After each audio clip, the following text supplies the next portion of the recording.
বাংলাদেশের ইতিহাসে এর আগে কখনো এমন সামরিক অবকাঠামো নির্মাণ করা হয়নি যেটা এবার নির্মাণ করা হচ্ছে। সত্যি কথা বলতে এমন একটি সামরিক অবকাঠামো অন্যান্য 10টি সামরিক অবকাঠামোর চেয়ে আরো বেশি শক্তিশালী। আর এই একটি সিদ্ধান্তই বাংলাদেশের সামরিক ইতিহাসের চিত্রকেই পাল্টে দেবে। ভারতের কাছে যেভাবে নতজানু হয়ে থাকতে হয়, ভবিষ্যতে আর থাকতে হবে না এই অবকাঠামো নির্মাণের পরে। এটি কোন সামরিক অবকাঠামো? এটি আসলেই কি এত শক্তিশালী হবে? চলুন জেনে নেওয়া যাক বিস্তারিত। ফোর্সেস গোল 2030 আওতাধীন যতগুলো বিমান ঘাঁটি নির্মাণ করা হচ্ছে তার মাঝে সবচেয়ে আধুনিক হবে বরিশাল বিমান ঘাঁটি। প্রশ্ন হলো, এত উন্নত মানের বিমান ঘাঁটি দেশের অন্য কোনো জায়গায় নির্মাণ না করে কেন বরিশালে নির্মাণ করা হচ্ছে, এবং দেশের সার্বভৌমত্ব রক্ষায় কতটুকু গুরুত্বপূর্ণ, এবং এ বিমান ঘাঁটি নির্মাণ কাজ শেষ হলে কতটা কার্যকরী ভূমিকা পালন করতে সক্ষম হবে। এ ধরনের বিমান ঘাঁটি নির্মাণে বাংলাদেশ সাধারণত চীনের সহযোগিতা নিয়ে থাকে, কারণ দেশটির সঙ্গে বাংলাদেশের সম্পর্ক অত্যন্ত ঘনিষ্ঠ। তবে বরিশাল বিমান ঘাঁটি নির্মাণ করা হবে ইউরোপীয় দেশের সহযোগিতায়, যার ফলে সবচেয়ে দেরিতে নির্মাণ কাজ শেষ হবে।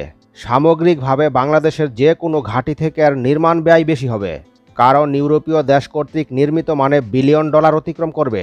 বরিশাল বিমানবন্দরকে কেন্দ্র করেই মূলত বিমান ঘাঁটি নির্মাণ করা হচ্ছে। বরিশালের বাবুগঞ্জ উপজেলায় সুগন্ধা নদীর তীরে এই বিমান ঘাঁটির অবস্থান। সামগ্রিকভাবে যার আয়তন হবে 321 একর। একটি পূর্ণাঙ্গ বিমান ঘাঁটি নির্মাণে ন্যূনতম 200 একর পর্যন্ত জমির প্রয়োজন হয়। তাই প্রতিরক্ষা দপ্তর সিদ্ধান্ত নেয় নতুন করে 158 একর জমি অধিগ্রহণ করবে, যার কাজ ইতিমধ্যে শুরু হয়েছে। বিমান ঘাঁটি নির্মাণে শুধুমাত্র জমি অধিগ্রহণে ব্যয় হবে 1100 কোটি টাকা। বর্তমান রানওয়ের আকার বৃদ্ধি করা হবে, পাশাপাশি নতুন রানওয়ে নির্মাণ করা হবে। তাছাড়া জমি অধিগ্রহণের পর ভরাট করতে আরও খরচ হচ্ছে। বিশালে পরিকল্পনা বাস্তবায়ন করতে অন্তত $1.5 বিলিয়ন বা প্রায় 17,000 কোটি টাকার প্রয়োজন। বাংলাদেশের ইতিহাসে এটাই হবে সবচেয়ে ব্যয়বহুল সামরিক ঘাঁটি। অন্য 10টি বিমান ঘাঁটি যা করতে পারবে না, এটি একাই তা করতে পারবে। এটি ভারতের জন্য কাল হয়ে আবির্ভূত হচ্ছে। সুতরাং ভারতীয় বিমান বাহিনী এটিকে সমীহ করে চলতে বাধ্য হবে। আধুনিক সব ইউরোপীয় প্রযুক্তিতে নির্মাণ করা হবে বরিশাল বিমান ঘাঁটি। পার্শ্ববর্তী সামরিক প্রতিদ্বন্দ্বী দেশ, বিশেষ করে ভারত ও মিয়ানমারের তুলনায় বাংলাদেশ বিমান বাহিনীর অবস্থা একেবারেই শোচনীয়। তাই বিমান বাহিনীর আধুনিকায়নে বড় চমক দেখানো ছাড়া কোনো বিকল্প নেই।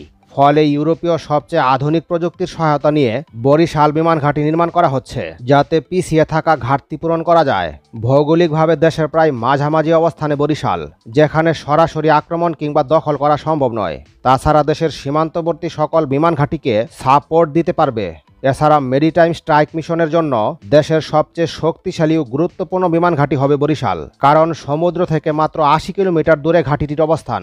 সেক্ষেত্রে মাত্র 2 মিনিটে বঙ্গোপসাগরে পৌঁছে যাবে যুদ্ধবিমান। মূলত দেশের দক্ষিণ অঞ্চলের নিরাপত্তায় বরিশাল একমাত্র বিমান ঘাঁটি।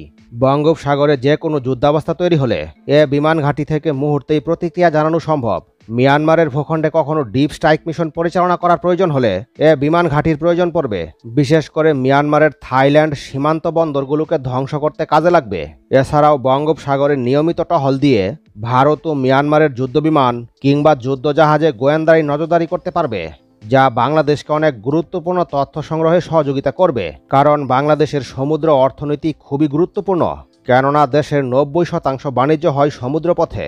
এই সকল বিষয় মাথায় রেখে প্রতিরক্ষা দপ্তর দেশের সবচেয়ে আধুনিক ও উন্নত মানের বিমান ঘাঁটি বরিশালে নির্মাণ করতে যাচ্ছে। এ ঘাঁটি সবচেয়ে কার্যকর ভূমিকা পালন করবে ভারতের বিরুদ্ধে, কারণ ভারতীয় নৌবাহিনী বঙ্গোপসাগরে আধিপত্য বিস্তার করতে ভবিষ্যতে বাংলাদেশের বিপক্ষে পদক্ষেপ নিতে পারে। তাছাড়া দেশটি বাংলাদেশের নৌসীমাকে একাধিকবার নিজেদের বলে দাবি করেছে এবং জাতিসংঘের কাছে চিঠি দিয়েছে। এমন অবস্থায় বরিশাল বিমান ঘাঁটি নির্মাণের ঘোষণা দিয়ে সঠিক সিদ্ধান্ত নিয়েছে প্রতিরক্ষা দপ্তর। বাংলাদেশ যতই সামরিক সক্ষমতা বৃদ্ধি করার চেষ্টা করবে, ভারত ততই বাংলাদেশের উপর নজর রাখবে। এক জায়গা দিয়ে ভারতের আক্রমণ ঠেকানোর রাস্তা তৈরি করলে অন্য কোন জায়গা দিয়ে তারা নতুন করে আক্রমণ করতে পারবে তা নিয়ে গবেষণা শুরু করবে। তাছাড়া ভারত যদি কখনো খুলনা সীমান্ত দিয়ে আক্রমণ করে, তাকে প্রতিহত করতে এ ঘাঁটি কার্যকর ভূমিকা পালন করবে। অপরদিকে মিয়ানমারের আক্রমণ মোকাবেলায় শতভাগ কার্যকর হবে বরিশাল বিমান ঘাঁটি, কেননা মিয়ানমারের বিমান ঘাঁটির সংখ্যা বাংলাদেশের থেকে বেশি থাকলেও বরিশালের মতো এত আধুনিক বিমান ঘাঁটি নেই তাদের। ফলে শুধু একটি বিমান ঘাঁটি দিয়েই মিয়ানমারের কয়েকটি বিমান ঘাঁটিকে মোকাবেলা করা সম্ভব। ফলে বাংলাদেশ বিমান বাহিনী মিয়ানমার থেকে এগিয়ে থাকার সুযোগ পাবে এবং বাংলাদেশ সেনাবাহিনী ও নৌবাহিনী তাদের পুরো শক্তি নিয়ে ঝাঁপিয়ে পড়তে পারবে। ফলে মিয়ানমার পিছু হটতে বাধ্য হবে। তখন বাংলাদেশের যুদ্ধে বিজয়ী হওয়ার চান্স বেড়ে যাবে। এতটা গুরুত্বপূর্ণ ভূমিকা পালন করতে পারবে বলেই বিশাল বাজেট খরচে বরিশাল বিমান ঘাঁটিকে দেশের সবচেয়ে শক্তিশালী, আধুনিক ও উন্নত মানের করে নির্মাণ করা হচ্ছে ইউরোপীয় প্রতিষ্ঠানের সহযোগিতায়। তাছাড়া মানদণ্ডেও হবে ইউরোপীয় বিমান ঘাঁটির সমকক্ষ। এ বিমান ঘাঁটি নির্মাণের চীনের প্রযুক্তি নিলে সর্বোচ্চ $500 মিলিয়ন খরচ হতো, সেখানে 3 গুণ বেশি অর্থ ব্যয় করছে প্রতিরক্ষা দপ্তর। নিঃসন্দেহে গেম চেঞ্জার ভূমিকা পালন করবে বলেই এমনভাবে তৈরি করা হচ্ছে। তাছাড়া সামুদ্রিক ঝড়ের কারণে বাংলাদেশ বিমান বাহিনীর যুদ্ধবিমান, মেরিটাইম পেট্রোল এয়ারক্রাফট যাতে নষ্ট না হয় এজন্য অত্যাধুনিক প্রযুক্তির হ্যাঙ্গার তৈরি করা হচ্ছে। ফলে সামুদ্রিক ঝড়ের মধ্যেও বঙ্গোপসাগরে টহল দিতে পারবে যুদ্ধবিমান। কারণ ফোর্সেস গোল 2030 আওতাধীন নতুন আরও 4টি মেরিটাইম পেট্রোল এয়ারক্রাফট অর্ডার করা হয়েছে। এজন্য ইতালি সহ একাধিক দেশের সঙ্গে আলোচনা করা হচ্ছে।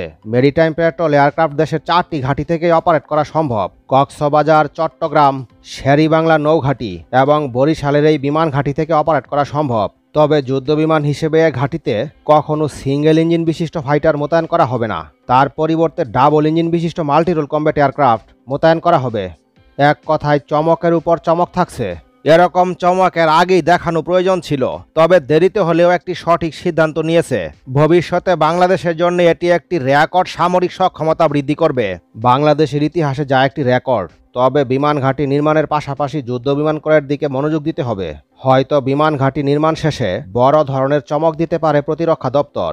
কারণ হাজার হাজার কোটি টাকা ব্যয় করে বিমান ঘাঁটি নির্মাণ করা হচ্ছে নিঃসন্দেহে ফেলে রাখার জন্য নয়। অবশ্যই আধুনিক যুদ্ধবিমান যুক্ত করা হবে।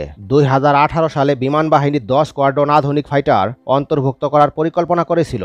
হয়তোবা সেই পরিকল্পনা বাস্তবায়ন করার জন্যই এত বেশি বিমান ঘাঁটি নির্মাণ করা হচ্ছে। সেই ক্ষেত্রে 160টি আধুনিক যুদ্ধবিমান অপারেট করবে বাংলাদেশ বিমান বাহিনী, বর্তমানে যার সংখ্যা 56টি। সুতরাং 100+ নতুন যুদ্ধবিমান ক্রয় করা হবে। এখনও হাতে যে সময় রয়েছে তাতে পরিকল্পনা বাস্তবায়ন করা সম্ভব। কারণ তাইওয়ান $8 বিলিয়ন দিয়ে 70টির মতো F-16 যুদ্ধবিমান অর্ডার দিয়েছে, যা মাত্র 5 বছরের মাঝে ডেলিভারি পাবে। সুতরাং বাংলাদেশ এই ধরনের পরিকল্পনা তা বাস্তবায়ন হবে 2030 সালের মধ্যে। মুক্তিযুদ্ধের সময় মাত্র 3টি বিমান ঘাঁটি দিয়ে যাত্রা শুরু করা বাংলাদেশের বর্তমানে বিমান ঘাঁটির সংখ্যা 9টিতে উন্নীত হয়েছে। পাশাপাশি ঘাঁটিগুলোতে যুদ্ধবিমান, পরিবহন বিমান, হেলিকপ্টার, ভূমি থেকে আকাশে নিক্ষেপণযোগ্য ক্ষেপণাস্ত্র এবং উচ্চ ক্ষমতা সম্পন্ন আকাশ প্রতিরক্ষা রাডার সংযোগ করা হয়েছে।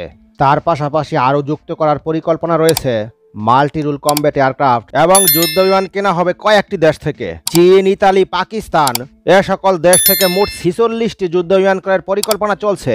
মোট কথা হয়তো একটি বড় পরিকল্পনার দিকে অগ্রসর হচ্ছে প্রতিরক্ষা দপ্তর। এ ব্যাপারে আপনাদের মতামত কমেন্টের মাধ্যমে জানিয়ে রাখুন। পরবর্তী নতুন ভিডিও সবার আগে পেতে লাইক, শেয়ার এবং সাবস্ক্রাইব করে রাখুন।